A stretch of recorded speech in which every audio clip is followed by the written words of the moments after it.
Connor, what's going on? Doing well, man. How about yourself? Doing good. Highly debated topic today, and something I know we get asked a ton, whether it's people in their career already potentially looking at a job change or people breaking in.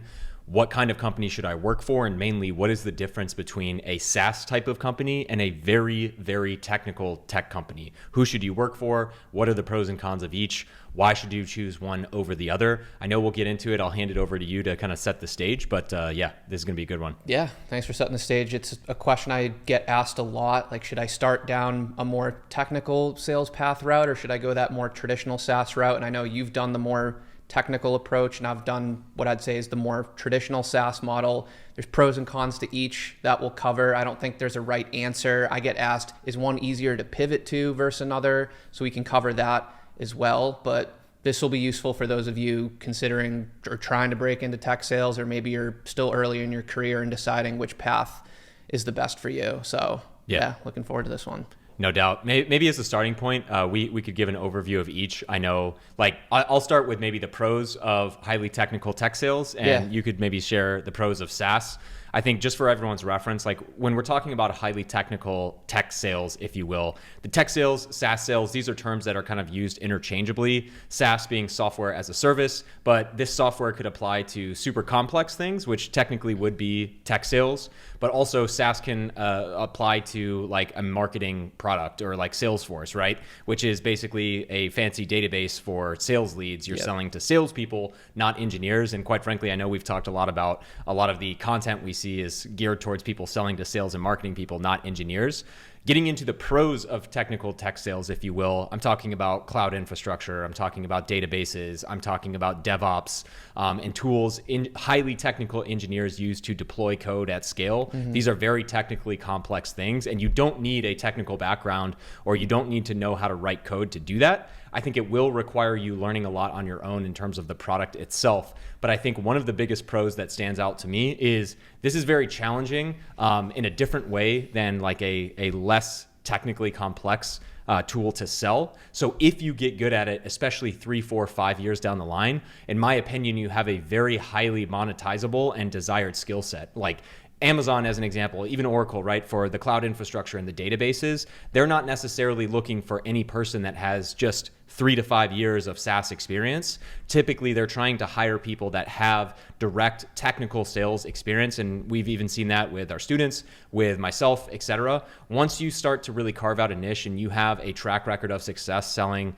a database or cloud infrastructure or DevOps tools, automation, those types of things, you become highly sought after. And last thing, I know I'm kind of like a blind endorsement of all the best things. We'll definitely get into the cons.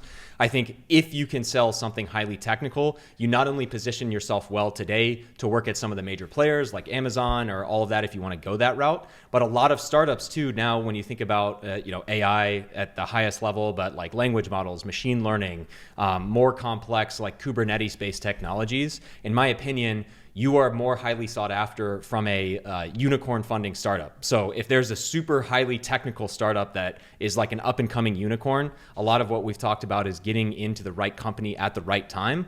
Those highly technical companies are exclusively hiring reps that come from a more technical sales background for some of their higher paid positions. So that's a blind endorsement. I know there's parallels, but I'm curious if you were to pitch SaaS sales over highly technical sales. No, you did a good job covering that. And just for reference too, my first year at Oracle, I was actually on what I would consider the more technical side. It was the cloud infrastructure. So I was doing like database procs and computing clusters and talking about Kubernetes. And getting into the pros of SaaS sales is that a lot of times, depending on what you're selling, it's easier for you to grasp as a seller. Like a lot of us use and purchase SaaS products like Zoom. You might use Zoom or Slack internally. It's easy to understand, get your head around quickly. When I was doing the more technical stuff, I had a little bit of imposter syndrome that first year because I was not a technical person yet. Yes, you started to learn it better and better over the course of the year and the time I spent in that group. But at the same time, I was talking to highly technical people, and there's that little voice in your head like, I don't really even know or can't even visualize what I'm selling right now. So when I went over to the SaaS side, depending on what you sell, like, for example, if you sell, I don't know, Zoom info or something, and you're actually using it on your day-to-day, it's easy for you to understand and communicate the value to a customer because you're actually using this and you can communicate how you get good use out of the tool and how they might too. Another pro is like, not only is it easy for you as the seller to understand and get your head around, and it's a simple pricing model, it's also easy for a customer to understand, a buyer, because a lot of these people have maybe used your tool or a similar tool at a past company. They understand the subscription pricing model. They understand how to sell it internally. Like if our employee, like Slack, for example, if your employees, if you have Slack, your company's probably paying $30 a month for you to have access to that. And they've made the decision that you and a whole bunch of employees, the value they're getting out of you all being able to communicate in one central spot and store all your documents in there, et cetera, everything you're able to do in Slack is worth more than that $30 per month. So it's easy for you as a seller to comprehend. It's easy for buyers to comprehend. And then because of that, third, I think it's easy for you to package and repeat your sales process, because it's something that's been done before. The SaaS products typically come out of the box, oftentimes without much customization. It's been implemented before.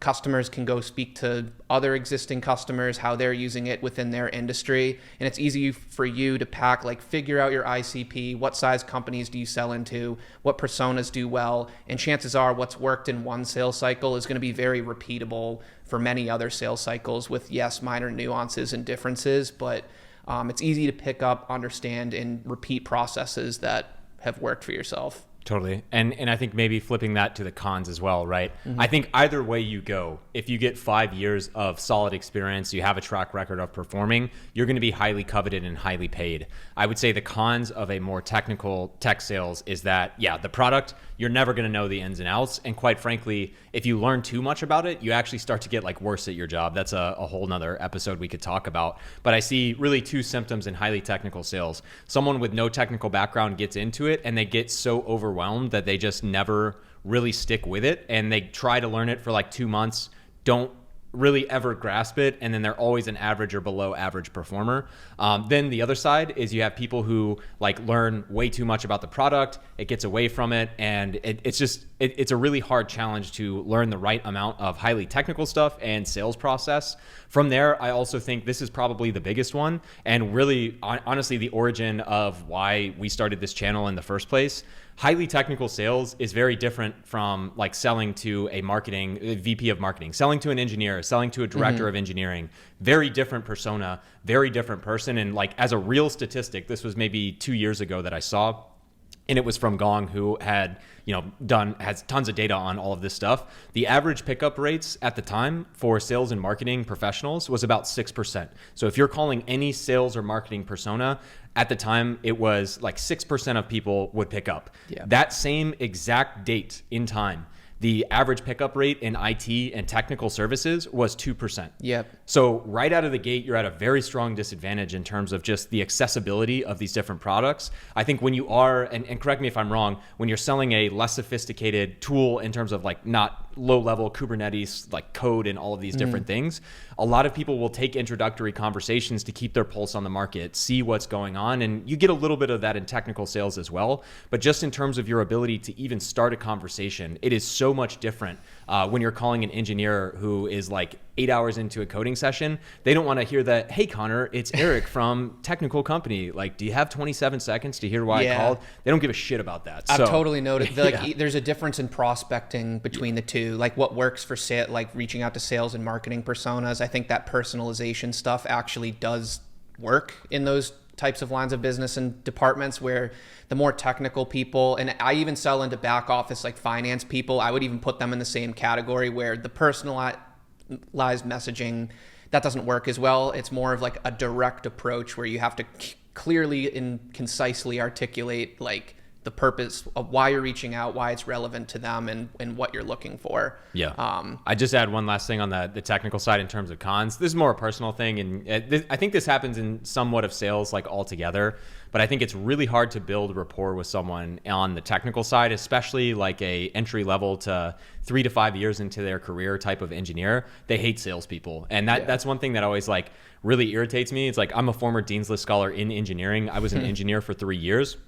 And yes, I switched over to the sales side. Yes, I realized some of what I do can be a burden to their day. But at the same time, like, I'm not an idiot. And one of them, it's just maybe a personal gripe, but there's a lot of engineers, especially early in their career, that have never bought anything. They're not in a management position, and they look at you as just like a time waster. They don't even really want to talk to you at all. And it takes a lot more to really build rapport, I feel like, with prospects and just companies in general than like a SaaS sale. But again, I'm sure you have a different and more mature perspective on that as well. That's like an easy thing for me to say, not having really sold like a marketing platform or HR platform or finance platform. Curious from your side what the cons are. Yeah, so I'd say big con on the SaaS side that I think is more of a strength for the technical sales side is you could crush a sales cycle, deliver a ton of value to, let's say, a finance department where you're going to close their books dramatically faster. You're going to save them a whole bunch of money, whole bunch of time. But if they only have 15 people in their finance department, that's how big your deal is going to be. However, whatever your license structure is, whatever 15 seats costs, that's where you're capped out. And that's what makes SaaS a great business model, especially for customers. But you could deliver so much value and you're handicapped by how many licenses it is, where oftentimes the technical sales structure is more consumption based, and you can create deal sizes to be as valuable as the use cases that you deliver. And you can keep delivering more and more use cases and growing that spend. So even a small company that say has, 20, 25 employees, but is doing a whole bunch of revenue and your product or solution is delivering a whole bunch of value, you could actually turn that into a really, really big customer spend wise on the technical side, where on the SaaS side, you're kind of handicapped by however many employees are in that department, as an example. So that's one major con that sticks out to me. Another one is just which can be turned into a pro too, but it's just how competitive the landscape is. There's so many SaaS companies. And the reason I said it can also be a pro is because your skill set, there's no shortage of companies out there for you to go apply your skill set to. But at the same time, a lot of times there's not too much differentiation between these products. I tell people, like, think outside tech sales for a second. Like, if you're investing your money on a platform and you're looking at like Fidelity versus Charles Schwab, like, yeah, I'm sure they could sell their platforms in different ways, but for the most part, like, most of the features are being accomplished and there's only minor differences. Like, most of the functionality you need is there. It can be the same thing oftentimes with these SaaS platforms where it's like HubSpot versus Salesforce. Yeah, there's minor differences, but oftentimes you end up competing on price, or you just end up having to go up against someone who may have familiarity with one of those. Like, if you're competing against someone who, like, if you're selling HubSpot and the person you're selling to has prior Salesforce experience, they're probably just going to go with Salesforce and just what they're comfortable with and have done before. So that's one of the major cons. I would just add on that too. Like, I think also the flip side, at least one challenge of technical sales as well. I think it's, especially depending on what you're selling. Like, if you're attached to a mission critical application, like, for instance, I've sold databases in the past where it literally was like the backbone of their company website and logistics software. So it, like, truly mission critical, self-explanatory in terms of how valuable it is. But I think sometimes with technical sales, and I'm sure there's a parallel in SaaS as well, but I think one of the biggest challenges is you're always competing against do nothing and keep something the status quo, which applies to both. Definitely. But at the technical level, one of the hardest things too is to really extrapolate lines of code and deploying things on Kubernetes to a monetary value. So for instance, like, if you come in and you can very clearly say, like, we can close your spreadsheets and we can do this faster, we can get you audit ready 2 months faster, there's a pretty easy way to equate that value, right? If you can prove that you can deliver. With Kubernetes, with talking about something that's like low-level infrastructure, if it's not tied to a mission-critical application and it's more of a strategic initiative, we're all kind of guessing at the end of the day. Don't get me wrong. We have very educated guesses. There's very strategic ways that we try and assess the value that it's going to provide.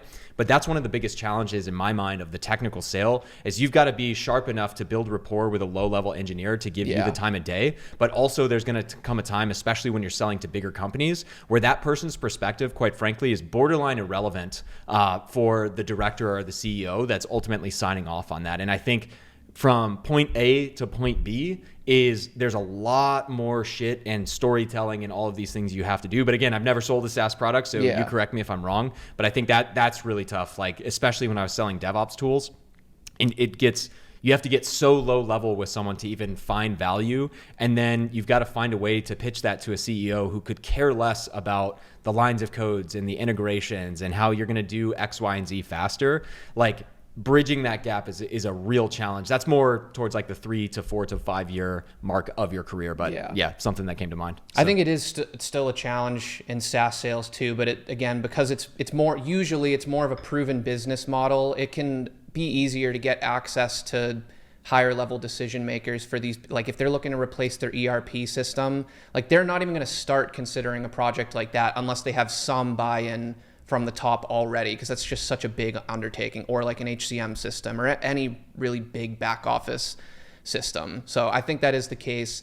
And then one last con I would say for the SaaS sales side is, and it's not always the case, but it can be more perceived risk from the customer's standpoint, because oftentimes there's no freemium model or anything like that. Like where I work at Oracle, or some other big company like that, you can't test it out and see if the use case is there and start small and grow. It's like you have to go big or go home. Like it can take a long time, like many, many months of effort and a lot of cost just to get the system implemented.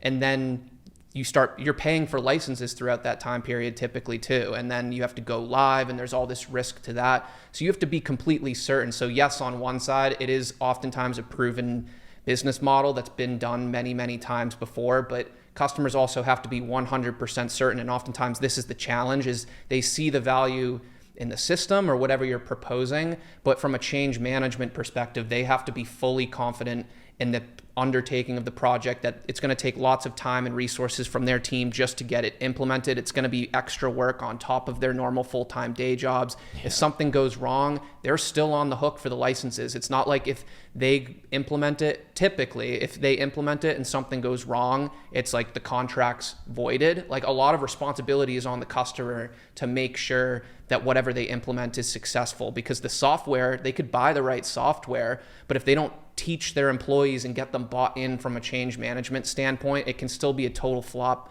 of a project. So even though the business model is oftentimes more well proven and been done before, a lot of times there's more perceived risk if they don't think their team and their company is ready for such a large undertaking. Totally. I think maybe too, transitioning this to, I know we work with a lot of people at higherlevels.com that are breaking into tech sales, and it's a super common question in our comments from students, et cetera, et cetera. What should I choose, right? So let's take the example. I know we kind of laid out some of the pros and cons, but I think we can get even more nuanced here. And let's say you're a person that's trying to break in, trying to identify what companies to even apply for. Maybe you're even in a position where you've got multiple interviews, multiple offers upcoming.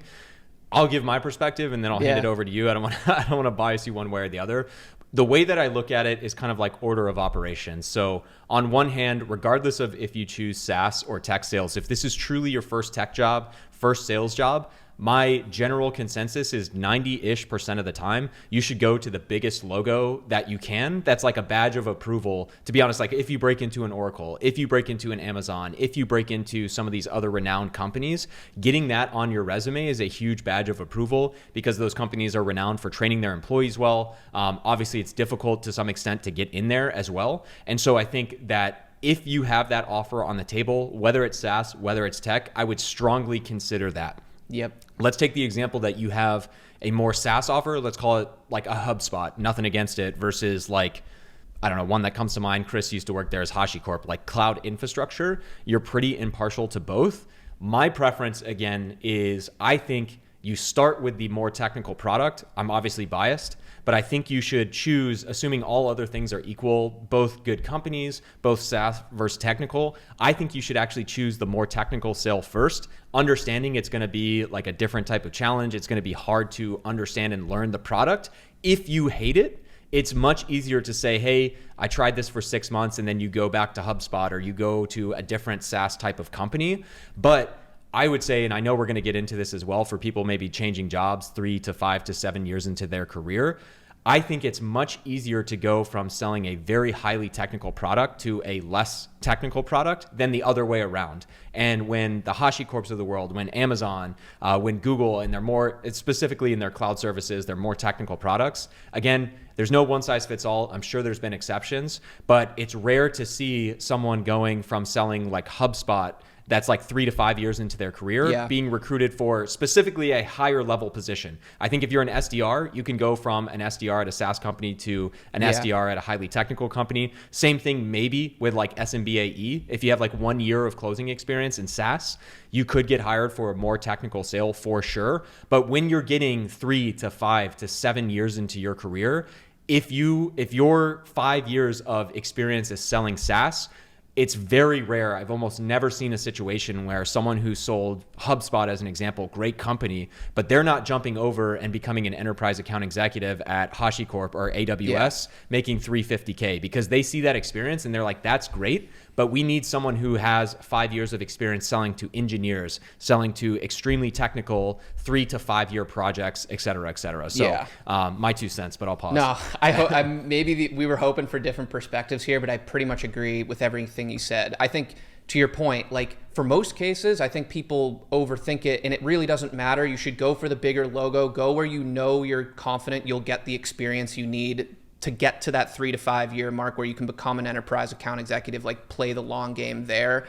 In those rare instances where you truly have like 2 identical offers and you do have a little bit of a technical mindset, but you could also see yourself succeeding in a traditional SaaS sales role. I think if you are in that situation where it's all things equal, I think you're right. Like it is easier to go from having technical sales experience and moving over to the traditional SaaS, like a traditional SaaS company down the line, if you so choose, than doing the opposite. What I will say is I don't want to make it sound like you're boxed out if you go the SaaS, because there is no shortage of SaaS sales companies. And by no means is it impossible too. Like, yes, all things equal, if you spent 7 years at a HubSpot and you truly decide like, I want to go be an enterprise AE at like a HashiCorp, or you find some company where like you really resonate with the product, all things equal, it's going to be harder for you than if you had 7 years of technical sales experience. But just like anything, if you put in the work and do enough and you're able to convince them and have done enough preparation in advance for why you want to make the move, what you've done to prepare,